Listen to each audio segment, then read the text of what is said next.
ख्वाब में गोभी देखने की ताबीर। बिस्मिल्लाहिर्रहमानिर्रहीम। अस्सलाम वालेकुम वरहमतुल्लाहि वबरकातुहू। हज़रत इब्न सिरीन के मुताबिक ख्वाब में गोभी देखना आमतौर पर मेहनत के बाद मिलने वाले फ़ायदे और कामयाबी की अलामत है।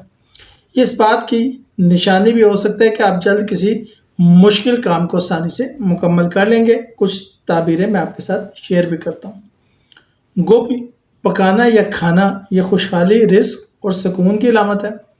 कच्ची गोभी देखना ये सब्र और मेहनत के बाद कामयाबी मिलने का पैगाम है। ख़राब या गली सड़ी गोभी देखना ये वक्ती नुकसान या परेशानी की निशानी हो सकता है। गोभी खरीदना ये नया कारोबार या फ़ायदेमंद सौदा मिलने की तरफ इशारा करता है। गोभी का खेत देखना ये फरवानी रिस्क और घर में खुशहाली की अलामत है। गोभी का ख्वाब इस बात का भी पैगाम देता है कि मेहनत और सब्र से कामयाबी हासिल होती है। ये हमें सिखाता है कि छोटे काम भी बड़ी बरकतों का सबब बन सकते हैं। याद रखें, ख्वाब में गोभी देखना आम तौर पर अच्छा शगुन है, ख़ास तौर पर अगर वो ताज़ा और ख़ूबसूरत हो। शुक्रिया।